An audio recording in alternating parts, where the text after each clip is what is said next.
What's going on, everybody, and welcome back into the channel. Brenden Schaeffer, Fantasy Football, getting you set for this year's fantasy football season. Week 1 is less than a week away, so we're firing off as many mock drafts as we can on this channel between now and September 7th in order to get you ready. So hit that subscribe button, hit like on this video, and drop your comment below with what type of mock you would like to see us do next. Today, we're going with a 12-team PPR League from the 5 spot, and I am going into this draft intending to do a bit of a zero RB build, but not a full zero RB where some people would say, hey, the definition of that is you don't draft any running backs until round 6 or whatever it might be.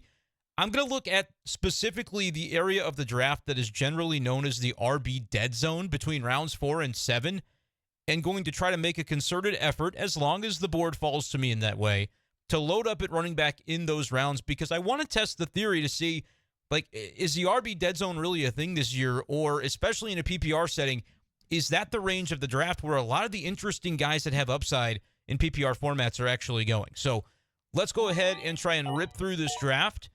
Drafting from the 1.5, just because I don't think I've really done any mocks from this spot in the draft yet so far this draft season. Lots of options at 1.5. The first 4 names off the board are kind of who I expected to be gone. So we're going to hit that wide receiver position pretty hard to begin here.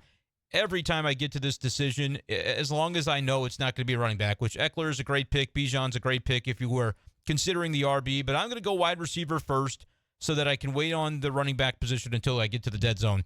Tyreek Hill versus Cooper Kupp is a coin flip for me every time. This time I'm just going to take Tyreek Hill. There's really no rhyme or reason, and honestly, if I got into a real draft with that decision, I don't know what I would do. I do not know what I would do because I think both guys are very talented. I think Tyreek Hill probably the safer play, just with a little bit younger, a little bit better health situation after Kupp coming off of that injury. But then again, when you consider both of their quarterbacks, both guys are coming off of injury, with Matthew Stafford and Tua having all the concussions and things that went down for him last year. So perhaps the one reason that you might go Kupp instead of Tyreek Hill, as you can see here at the 2.8, Amon-Ra St. Brown and Garrett Wilson don't quite make it to us. I'd prefer both of those wide receivers to the options that are on the board now. But in the specific case of the Miami Dolphin, Jalen Waddle, we're probably not taking him after choosing Tyreek Hill in the first round. Nothing against doubling up on an offense, but that's just not a risk that I think I want to take, putting so many eggs in just one basket. So if we're going to stick at the wide receiver position, and it looks like we are, I'm not too enthused by Jacobs, Najee Harris, or Ramondre Stevenson at this point in the draft, and Jonathan Taylor is just a no-touch for me in redraft right now. If you get into round 5 or 6, go ahead, especially if you have a IR spot to house Jonathan Taylor, but otherwise, I'm not really interested in it. Could have considered a look at the tight end position in Mark Andrews here, but we want to just be strong at wide receiver, and maybe Mark Andrews falls to us. No, he does not. At the 3.5, it's Mark Andrews territory all day long, but we didn't get the chance to make that play. And maybe if I had it to do over again, you never can read the future to know if you're going to be able to get a guy to fall to you. You have to make that decision in the draft. Do I want to play the ADP game or not? This time I played it and lost, but I think the value of having 2 stud wide receiver ones paired together in my lineup is something that I'm excited about. It's just tight end is going to be a wait for me now. I'm not going to draft anybody in the mid rounds at tight end because I'll be attacking running back in those spots. Whereas if I had gone Mark Andrews in the second round, I'd be looking at Devontae Smith, who I consider to be a little bit behind the upside of Olave. Obviously, in Philadelphia, Smith has A.J. Brown to contend with, whereas Olave is kind of the wide receiver one for the New Orleans Saints. So I'm just saying there's a little bit of a drop-off there that I would have experienced. I'm still probably taking Devontae Smith for whatever that's worth. Like, I'm excited about the player, but I maybe would prefer a build that had Mark Andrews in one of these spots instead of the wide receivers. But, man, am I loaded at wideout. Devontae Smith, yes, he is a wide receiver too, but it's for an explosive offense.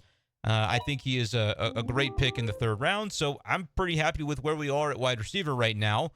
That does lead us into this 4th round territory where we start looking at the running backs, and there are some interesting names on the board here. So many interesting names, in fact, that I'm probably pretty enthused about the running back that could hopefully fall to me in round 5, although when I look at the list, man, all these running backs are stacked up here. Aaron Jones, Kenneth Walker, Dameon Pierce.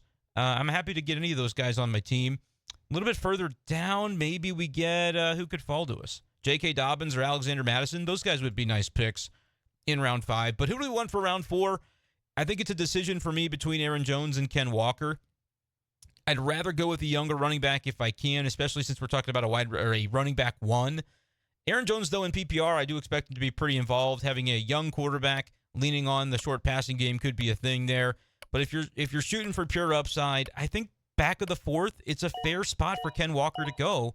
Although I do like Zach Charbonnet a lot as well. So that's going to kind of take me out of range for Charbonnet later on in the draft. But I don't mind that because where I'm planning to stock up on my running back depth is right here in the quote-unquote dead zone. Like, Ken Walker is not the traditional type of dead zone running back that you usually think of. I think that the theory of dead zone's not a thing anymore. I'm starting to believe it, especially if drafts end up panning out this way, because Aaron Jones is not a dead zone running back. I just think because of the way that wide receivers in full PPR are being pushed up boards, you can see a lot of them in round 2, some good names in round 3. There are still heavy running back guys that are going, but to me, it's just not the same as it used to be, where oh yeah, you got to stack up an RB and then the wide receivers wait till the mid rounds. No, like you see teams going with more zero and hero RB strategies, which is inherently going to change the structure of what a dead zone looks like in theory. 2 running backs that I look at this spot, J.K. Dobbins and Alexander Mattison are the 2 guys. We're going to miss out on probably Christian Watson. I want to take a share of Dobbins, though, man. I've been reading some hype on him where he was basically asked, like, what's your role in the pass-catching offense going to be now that Todd Monken is here and you might be used as a receiver more out of the backfield?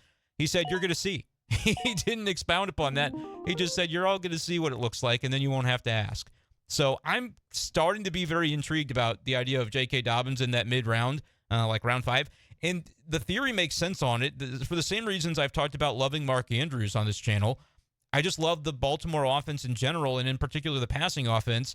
And you might say, well, doesn't that detract from your interest in the Baltimore running game? Yeah, I guess so, because it's going to be less volume, we project.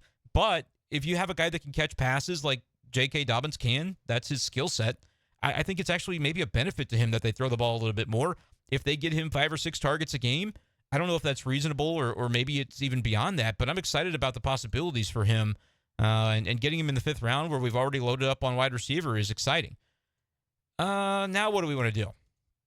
All the good quarterbacks are gone. There are 7 of them. Trevor Lawrence is the final guy in that tier. Javonte Williams, James Cook. I'm thinking one of them could fall to me at the end of the next round. So let's go ahead and take a shot on that Chargers offense to have a really special bench bat potentially. If you need some boom bust in your flex, Mike Williams can be that from week to week for us. And I think there were other wide receivers you maybe could have considered. I like Ayuk. I like George Pickens. Christian Kirk. I don't find myself drafting Christian Kirk, and there are very intelligent people who say I should be, if you look at different rankings around the internet, but it's not because I don't like the Jacksonville offense. I'm a little weirded out by Zay Jones, if I can be honest. I think you add Calvin Ridley, so that takes away a little bit of volume from Christian Kirk, and Zay Jones is also a guy that I think is going to be involved in that offense, so I don't think the volume is going to be quite there for Christian Kirk, but he is an explosive player. Nevertheless, Mike Williams, I think, a little higher in the pecking order in his offense there in Los Angeles than Kirk might be in Jacksonville. So that's why we go that direction with the pick. We could continue to add to our bench.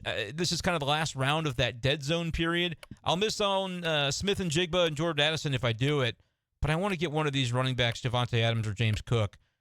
I just continue to click James Cook over Javonte Adams. I'm high on both guys. In a perfect world, maybe I'm drafting one in the 6th and getting the other one in the 7th with the way this roster is being built. I just needed to probably go wide receiver in the 6th because I like to be robust at that position. So we do end up losing out on Javonte Williams. We knew that when we hit the button. Addison and Smith and Jigba also go. Like I've said, this is dead zone 4 to 7, not just for running backs, but man, wide receivers. I love the value. I could win a league if you gave me 15 picks in rounds 4 through 7. If I don't need a 1st, a 2nd, or a 3rd, I'll just take all of my guys that are available in like round 4 to the early 8th because I'm going to pick up a couple of rookies here as well. I just think there's some incredible value in those rounds. And that's maybe something to think about if you're doing auction drafts. Don't be afraid. I mean, again, your mileage may vary, but if I'm going into auction drafts, I'm looking at it going, maybe I'm not afraid to take kind of a breather at the beginning of the draft, not feel like I have to overspend on those 1st and 2nd round names, and I can load up on guys who would otherwise go in rounds 3 through 8, maybe save a little bit of money doing so. Taking a look here, Zay Flowers, we've already got a little bit of investment in that Baltimore offense, but I feel like we'd like a little more. But I also noticed my buddy on the Buffalo Bills, Gabe Davis, is still around. And I do have Gabe Davis ranked above Zay Flowers, ranked above Quentin Johnston, and slightly above Cortland Sutton as well. So we feel like round 7, round 8 to hit 2 Buffalo Bills. I've noticed myself doing that a ton in these mock drafts. And like, listen, if those aren't guys that you're interested in, don't draft them. But I'm just kind of giving you my strategy of guys I'm high on, and the way my rosters look when I'm able to get James Cook and Gabe Davis on my bench, I am always enthused by that. So that's something I'm probably going to continue to do here in these mocks. At wide receiver, Zay Flowers is still a consideration. Traylon Burks is still a consideration. We would love to have Sky Moore, but we're kind of running out of bench spots here. Man, this draft is going really well. I like this 5 spot. I haven't done it before, but I'm feeling pretty enthused about it. Anthony Richardson would maybe be a way to kind of get some upside at quarterback as we check out the board. Not 100% sure he'll make it back to us. I'm betting that he won't. But at the same time, it might be a little bit early to do it. We're going to draft Zay Flowers, and we're going to show you kind of what it could look like. If we're projecting J.K. Dobbins to catch more passes, we've got Zay Flowers as an upside guy on our bench. If he hits, he's in our starting lineup most of the time. If he doesn't hit, he's on our bench or we end up trading him away. But I could also see a world where, all right, we've clearly neglected the quarterback position. There's a guy named Lamar Jackson who will throw the football to both of those guys, was drafted in round 3. Sometimes you can kind of set your roster up to go, man, wouldn't it be great to trade into the stack later on if for whatever reason this team decides they need some, wide receiver help could be conceivable. Although if I'm looking at Team 9, they waited to get their wide receiver 2 till round 6, but they got a ton of guys. Lockett, Dotson, Addison. I couldn't have done that any better in that range of the draft, so maybe that's not something that they'll need, but that's something I'm thinking about too, potentially. All right, so we are here in the 10th round trying to decide a tight end, probably. Tight end quarterback. We got to grab those guys here at the bitter end. Dalton Kincaid's sitting there. I'm going to grab him. I'm heavy on Buffalo Bills on my bench with James Cook and Gabe Davis already, but hey, there are worse teams to be overly invested in. But Dalton Kincaid, I'm high on the upside for the rookie in the tight end spot, so we're going to take him there. And that brings us to round 11. We've got one more bench spot and then the quarterback spot. And I almost don't even want to draft the quarterback because I'm looking at both Jaylen Warren at running back and Sky Moore at wide receiver, seeming like awesome picks this late in the draft. At receiver, we've got Flowers, Davis, Mike Williams on our bench. Tyreek Hill, Chris Olave, and Devontae Smith in our lineup. That's already 6 wide receivers. So we probably do need to take a 4th running back. I think that's going to go ahead and be Jaylen Warren. He's far and away the best value at this point in the draft. Sometimes I want to take Tank Bigsby over Jaylen Warren, but that wasn't an option here. I think Warren's probably the better pick, but I just wonder if Tank Bigsby gets the early down role and breaks off a couple of huge runs if ETN kind of is relegated to more of a timeshare there. But ETN's a good player. I think Warren can overtake Najee Harris a little more easily, so that's the way we're going to go with that one. And then we're going to wrap it up by, I guess, taking a quarterback. It's a week 1 streamer, whoever it is that we take. And usually when I go that route, it's Sam Howell, so that's what I'll do this time. You don't have to take a quarterback. You really don't. Deuce Vaughn was there. Jalen Hyatt was there. I could have taken one of those guys and stashed them away on my bench. I've been an advocate of taking Justin Ross, the Chiefs wide receiver, in the last round instead of a kicker or a defense, or if you punt on another position like tight end or quarterback, just don't take one. Grab Justin Ross, and if he, for whatever reason, goes Hamburglar on that Thursday night game, okay, you just happened into a wonderful piece for your roster, and if not, you can just drop him.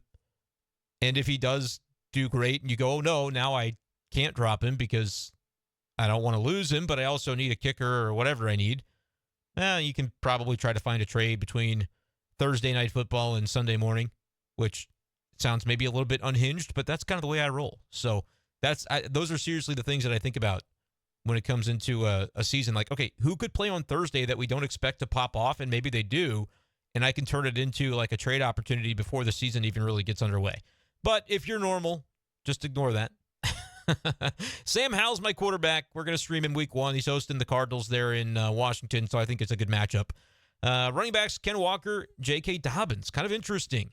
That's not a tandem that I've drafted in any of the mocks that I've done, so I'm kind of intrigued by this 1.5 draft position. It gives you an entirely different look to your roster, but I like going the route of, hey, there is no such thing as a dead zone for running backs this year. Walker and Dobbins are two guys who are going to get a lot of run, who, especially in Dobbins' case, I think will be good for PPR. Walker's more of the early down guy for Seattle with Charbonnet mixing in as a pass catcher, but Dobbins, I think, can do a little bit of everything. Love the wide receiver stack with Tyreek Hill and Chris Olave in the 1 and 2 spots, and I think Devontae Smith is probably about as good of a flex as you could find at wide receiver. Again, we're drafting a little bit earlier in that third round than I'm used to drafting when I practice from the back end, so I'm intrigued by that. Mark Andrews almost got to me. That would have been next level in the third, but we feel pretty good about Devontae Smith in our flex. And there's just insane value on the bench. Mike Williams is a boom-bust guy. If he booms, you start putting him in your lineup. Or you like the safest thing, honestly, to do with Mike Williams, keep him on your bench. He goes crazy for a couple of weeks. You trade him for somebody that you know is more consistent and reliable. If the boom-bust kind of scares you, you take Mike Williams and you add an upstart James Cook or Jalen Warren suddenly passes Najee Harris. You're like, yeah, I'll give you those two guys for Devontae Adams or Deebo Samuel or whatever, whoever's hot, you can make those trades. But I love the bench. Mike Williams, James Cook, Gabe Davis, Zay Flowers, and Jalen Warren. It's a solid pickup, solid start, and I don't mind waiting on running back. You saw me wait till the 4th round. Sometimes I think I might even wait longer than that if there's fair value, but just when I got to this point in the draft in the 4th, Keenan Allen wasn't available to me, so I thought, okay, let's just go ahead and start filling out the running back spots, especially with an only one flex league. If you play in a double flex, which a lot of my leagues are, that's the spot where you may go a little bit deeper into the wide receiver position before going RB. I wonder if I should do some double flex videos, though, because it does change the strategy for me. I don't start attacking running back as early until I fill my flex with wide receivers. So in this instance, it might have been at the 4.8. DJ Moore, perhaps, would have been the next wide receiver that would have caught my eye. But you also see kind of a dead period for wide receivers right at that spot. Amari Cooper was gone, so he wasn't an option. So that's part of what allows me to go running back in the 4th. And then as I come back around, maybe I'm hoping for DJ Moore to get to me at the 5.5. But that is something to kind of think about. Like, when I'm drafting from the back half of the round, I look at what Team 12 did. You have 4 really good wide receivers, A.J. Brown, Devontae Adams, Deebo Samuel, Calvin Ridley. You can get quality, but you cannot get a good value on wide receiver in the back half of the 4th, I don't think. Once Keenan Allen goes, it's like, all right, time to shift to running back. Honestly, my least favorite round of the draft has the potential to be round 4 because almost no matter where I am, there's a good chance of me getting sniped. Like Keenan Allen would have been a great pick for me at 4.8. I like getting Ken Walker, but I feel like the drop-off is definitely substantial behind him in terms of the pure upside. Ken Walker kind of feels like a 3rd-round guy in the 4th round, but if you don't get to him or if you don't get Keenan Allen, like I'm trying to think of an example. If Joe Mixon ends up dropping to me instead of Ken Walker, I'm just kicking myself in the 4th there. Like I just don't really know what I want to do. So it can happen to you in the 4th round, but ultimately I feel like this draft ended up going well. So appreciate you guys as always, and we'll talk to you next time on the channel. Peace.